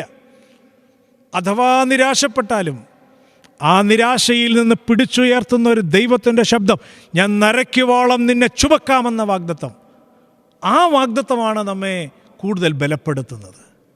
ആ വാഗ്ദത്തമാണ് നമ്മെ കൂടുതൽ ശക്തിപ്പെടുത്തുന്നത്. വേദപുസ്തകം പരിശോധിക്കുമ്പോൾ ഒരുപാട് ആളുകൾ നിരാശയിൽ വീണു പോയിട്ടുണ്ട്. പക്ഷേ അവിടെ നിന്നൊക്കെ അവർ ഉയർത്തെഴുന്നേറ്റിട്ടുണ്ട്. നിരാശയിൽ വീണിട്ട് ഉയർത്തെഴുന്നേറ്റ ഒരുപാട് ആളുകളുണ്ട്. ഏലിയാവ് ഒരിക്കൽ പറഞ്ഞു, ഒരു നിമിഷം ഞാൻ ജീവിതത്തെക്കാൾ മരണത്തെ ആഗ്രഹിക്കുന്നു. യോന അതുപോലെ പറഞ്ഞു. ഇയ്യോബ് ഒരിക്കൽ പറഞ്ഞു, എൻ്റെ ജനന ദിവസത്തെ ഞാൻ ശപിച്ചു കളയുന്നു, അത് ശപിക്കപ്പെട്ട ദിവസമാണ്. യാക്കോബ് പറഞ്ഞു, സകലതും എനിക്ക് പ്രതികൂലമാണെന്ന് പറഞ്ഞു. അവരൊക്കെ ജീവിതത്തിൽ പിന്നീട് ഉയർത്തെഴുന്നേറ്റവരാണ്. നിരാശയെ പ്രത്യാശയാക്കിയ ചില ആളുകളുണ്ട്. യൗസേപ്പ് പിതാവ്, പഴയ നിയമത്തിലെ യൗസേപ്പ് ഫലപ്രദമായ ഒരു വൃക്ഷമാണെന്നാണ് പറഞ്ഞത്. അദ്ദേഹത്തെ വിശേഷിപ്പിക്കുന്നത് അങ്ങനെയാണ്. യൗസേപ്പ് ഫലപ്രദമായ ഒരു വൃക്ഷമാണ്. യോസഫിൻ്റെ ജീവിതത്തിൽ ഉണ്ടായ അനുഭവങ്ങളെക്കുറിച്ച് ഞാൻ വിശദീകരിക്കേണ്ടതായിട്ടില്ല. സഹോദരങ്ങളാൽ തള്ളപ്പെട്ടു, പൊട്ടക്കിണറ്റിൽ പൊത്തിഫേറിൻ്റെ അവിടെ തൻ്റെ ഓട്ടത്തിനിടയിൽ താൻ അനുഭവിച്ച ഒരുപാട് വേദനകൾ, തൻ്റേതല്ലാത്ത കാരണങ്ങളാൽ ഒരുപാട് വേദനകൾ അനുഭവിച്ച ആളാണ് യോസേപ്പ്. പക്ഷേ തൻ്റെ സഹോദരങ്ങൾ തങ്ങളുടെ അടുക്കൽ വരുമ്പോൾ അവരോട് ക്ഷമിക്കുവാൻ തയ്യാറാകുന്ന, പ്രത്യാശയോടെ അവരെ കാത്തിരിക്കുന്ന യോസേപ്പിനെയാണ് നാം കാണുന്നത്. മാത്രമല്ല, തൻ്റെ തലമുറകളിലേക്ക് പോലും തൻ്റെ നന്മ പ്രവഹിപ്പിക്കുന്ന യോസേപ്പിനെ നാം കാണുന്നുണ്ട്. ഉൽപ്പത്തി പുസ്തകം 41 അധ്യായം അതിൻ്റെ 51-52 വാക്യങ്ങളിൽ നാം കാണുന്നുണ്ട്. യൗസേപ്പ് തൻ്റെ ആദ്യജാതന് ഇട്ട പേര് മനശ്ശെ എന്നാണ്. മനശ്ശെ എന്ന വാക്കിൻ്റെ അർത്ഥം നീ മറക്കണം എന്നാ. നീ മറക്കണം, കഴിഞ്ഞ കാലങ്ങളിൽ എനിക്കുണ്ടായത് സകലതും നീ മറക്കണം. അതെല്ലാം മറന്ന് പുതിയൊരു ജീവിതത്തിലേക്ക് എൻ്റെ മകൻ പുതിയൊരു തലമുറയിലേക്ക് വളർന്നു വരണം. ചിന്തിക്കാൻ കഴിയുമോ എനിക്കും നിങ്ങൾക്കും?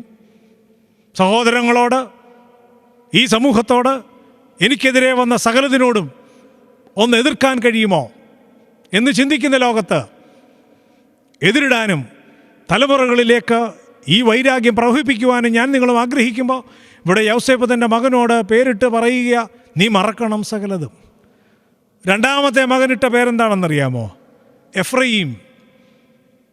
സങ്കടദേശത്ത് ദൈവം എന്നെ വർദ്ധിപ്പിച്ചു എന്നാണ് വാക്കിൻ്റെ അർത്ഥം. ആ പേരിൻ്റെ അർത്ഥം സങ്കടദേശത്ത് ദൈവം എന്നെ വർദ്ധിപ്പിച്ചു. ഇങ്ങനെ നിരാശയിൽ നിന്ന് പ്രത്യാശയിലേക്ക് ജീവിതത്തെ കൊണ്ടുവന്ന ആളുകൾ.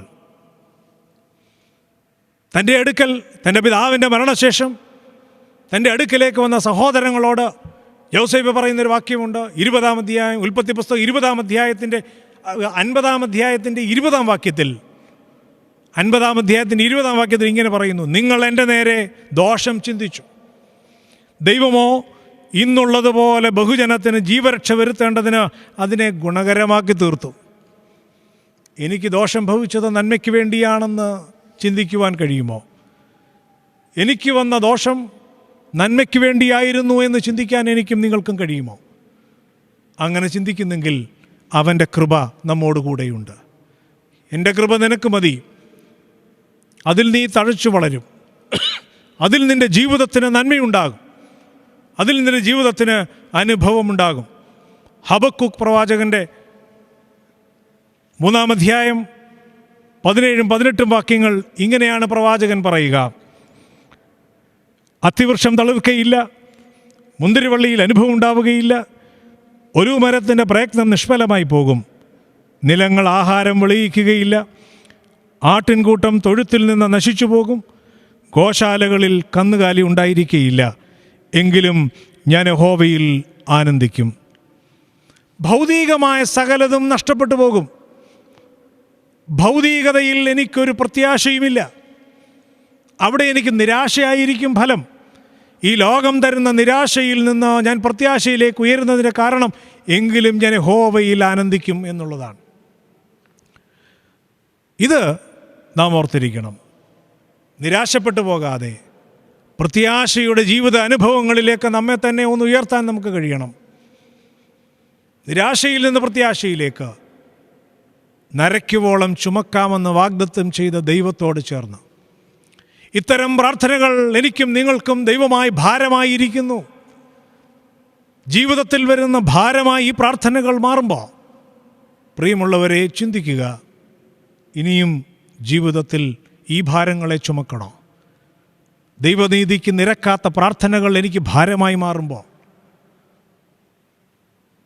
എൻ്റെ ജീവിതത്തിൽ എനിക്ക് മാത്രം ലഭിക്കണമെന്നുള്ള സ്വന്തം ഇഷ്ടപ്രകാരം മാത്രം പ്രാർത്ഥിക്കുന്ന അനുഭവങ്ങൾ ഉണ്ടാകുമ്പോൾ, സ്വാർത്ഥ ലാഭത്തിനു വേണ്ടി പ്രാർത്ഥിക്കുമ്പോൾ, ഇത്തരം പ്രാർത്ഥനകൾ എനിക്കെപ്പോഴും ഭാരമായി മാറും. ഈ ഭാരം ഈ തോളിൽ നിന്ന് കുടഞ്ഞു കളയണം. കുടഞ്ഞു കളയുമ്പോൾ ദൈവം നീതിയുടെ അനുഭവത്തെ കൊണ്ടുതരും. പ്രത്യാശയിൽ ജീവിക്കാൻ കഴിയും. നിരാശയിൽ നിന്ന് പ്രത്യാശയിലേക്ക് ഉയരാൻ കഴിയും. ചൈനയിൽ ഒരു സാധു കർഷകനുണ്ടായിരുന്നു. ഈ കർഷകന് ഒരു മകനുമുണ്ട്. അദ്ദേഹത്തിനൊരു കുതിരയുണ്ട്. ഒരു ദിവസം ഈ കുതിര ആരുമറിയാതെ കാട്ടിലേക്ക് കയറിപ്പോയി. അപ്പോൾ ചുറ്റുപാടുമുണ്ടായിരുന്ന അയൽവാസികളും സുഹൃത്തുക്കളുമൊക്കെ വന്ന് പറഞ്ഞു, തനിക്കെന്തോ ഒരു പ്രയാസമാണ് ഉണ്ടായത്. എല്ലാവരും വന്ന് സങ്കടപ്പെട്ടു, സഹതാപം പ്രകടിപ്പിച്ചു. പക്ഷേ കർഷകൻ മാത്രം സങ്കടപ്പെട്ടില്ല. 3-4 ദിവസം കഴിഞ്ഞപ്പോൾ ഈ കുതിര 3-4 കാട്ടുകുതിരകളെ കൂടി വിളിച്ചു കൊണ്ടുവന്നു. അപ്പോൾ ചുറ്റുപാടുമുള്ള ആളുകൾ വന്നു കർഷകനോട് പറഞ്ഞു, നിൻ്റെ ജീവിതത്തിൽ വലിയ നന്മയുണ്ടായല്ലോ, നീ സന്തോഷിക്കുക.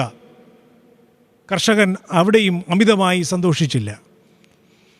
ഒരു ദിവസം കർഷകൻ്റെ മകൻ കുതിരപ്പുറത്ത് കയറി താഴെ വീണു, കാലൊടിഞ്ഞു. അപ്പോൾ വീണ്ടും ആളുകൾ വന്നിട്ട് പറഞ്ഞു, അയ്യോ നിനക്ക് വളരെ കഷ്ടമുണ്ടായല്ലോ. എല്ലാവരും സങ്കടം പ്രകടിപ്പിച്ചു, സന്താപം പ്രകടിപ്പിച്ചു. കർഷകന് യാതൊരു സങ്കടവും ഉണ്ടായില്ല. അതിനുശേഷം ഒരു ദിവസം കുറേ നാൾ കഴിഞ്ഞപ്പോൾ രാജാവ് ഒരു പ്രഖ്യാപനം നടത്തി, നാട്ടിലുള്ള ചെറുപ്പക്കാർ മുഴുവൻ നിർബന്ധിതമായി പട്ടാള സേവനത്തിന് പോകണം. കാലൊടിഞ്ഞതുകൊണ്ട് കർഷകൻ്റെ മകന് പട്ടാളത്തിൽ ചേരേണ്ടതായി വന്നില്ല.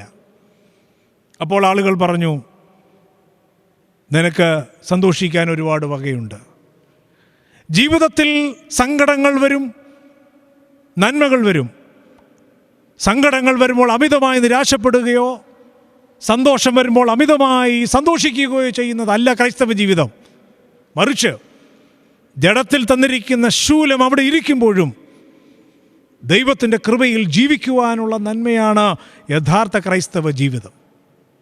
ഈ ശൂലത്തെ ഊരിക്കളഞ്ഞിട്ട് ഒരു സങ്കടങ്ങളുമില്ലാതെ ജീവിക്കുന്നതല്ല. അതുകൊണ്ടാണ് ഞാൻ മുമ്പേ ഓർമ്മിപ്പിച്ചത്, സമൃദ്ധിയുടെ സുവിശേഷത്തിന് ഓടി നടക്കുമ്പോൾ നിങ്ങൾ കളഞ്ഞിട്ട് പോകുന്ന യഥാർത്ഥ ദൈവത്തിൻ്റെ അനുഭവത്തെയാണ്. ജഡത്തിലിരിക്കുന്ന ശൂലം അവിടെ തന്നെ വെച്ച് ആ ശൂലം കൃപയ്ക്കുള്ള മുഖാന്തരമാണെന്ന് തിരിച്ചറിയുവാൻ കഴിയുമ്പോഴാണ് യഥാർത്ഥ ജീവിതത്തിൻ്റെ അനുഭവം നമുക്കുണ്ടാവുന്നത്. പ്രിയമുള്ളവരെ, ഞാൻ എൻ്റെ വാക്കുകൾ അവസാനിപ്പിക്കട്ടെ. ബേൽ വണങ്ങുന്നു, നെബോ കുനിയുന്നു. അവരുടെ വിഗ്രഹങ്ങളെ മൃഗങ്ങളുടെ പുറത്തും കന്നുകാലികളുടെ പുറത്തും കയറ്റിയിരിക്കുന്നു.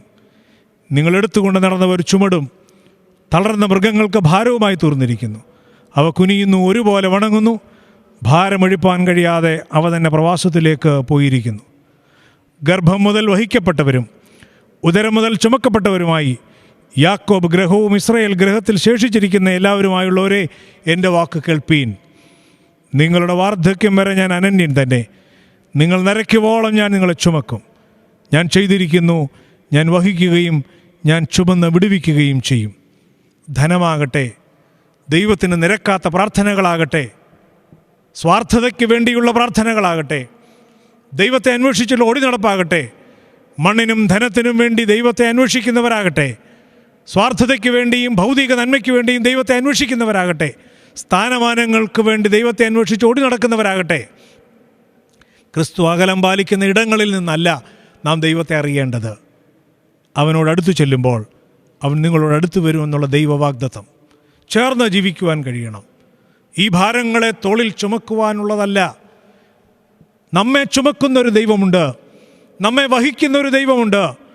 യെശയ്യാ പ്രവാചകൻ 46-ാം അധ്യായത്തിൻ്റെ 4-ാം വാക്യത്തിൽ പറയുന്നത് പോലെ, ഞാൻ അനന്യനാണ്, നിങ്ങൾ നരയ്ക്കുവോളം ഞാൻ നിന്നെ ചുമക്കാമെന്നുള്ള വാഗ്ദത്തം. ആ ദൈവം എന്നെ ചുമക്കുന്ന ദൈവമാണ്, എന്നെ വഹിക്കുന്ന ദൈവമാണ്. എന്നാൽ ബാബിലോണിലെ ജനതയ്ക്ക് സംഭവിച്ചതെന്താ? അവർക്കെന്തൊക്കെ ദൈവമായിരുന്നോ അവയൊന്നും അവരെ രക്ഷിച്ചില്ല. മറിച്ച് അതിനെ എടുത്തുകൊണ്ട് അവരുടെ അധപ്പതനത്തിൻ്റെ കാലത്ത് അവർക്ക് ഓടേണ്ടതായി വന്നു. അവരുടെ ദൈവം അവർക്ക് ഭാരമായി തീർന്നു. എത്ര ഭാരമായാലും നമ്മെ ചുമക്കുന്നൊരു ദൈവമുണ്ട്. ആ ദൈവത്തോട് ചേർന്ന് വിശ്വാസത്തോടെ, ഈ കർഷകൻ്റെ മനോഭാവത്തോടെ നിരാശപ്പെട്ടാലും പ്രത്യാശയിൽ ജീവിക്കുവാൻ കഴിയുന്ന ഒരനുഭവം പൗലോസ് പഠിപ്പിച്ചതുപോലെ ജഡത്തിലിരിക്കുന്ന ശൂലത്തോടൊപ്പം അതിനേക്കാൾ ശ്രേഷ്ഠമായി എണ്ണുവാൻ കഴിയുന്ന ദൈവത്തിൻ്റെ കൃപ നമ്മോട് ചേർന്ന് വരുവാൻ തക്കവണ്ണം ഇടയാകട്ടെ എന്ന് പ്രത്യേകമായി പ്രാർത്ഥിക്കുന്നു. പരിശുദ്ധ ദൈവമാതാവിൻ്റെ മധ്യസ്ഥത നമുക്കെല്ലാവർക്കും കാവലും കോട്ടയുമായിരിക്കട്ടെ എന്ന് പ്രാർത്ഥിക്കുകയും ചെയ്യുന്നു.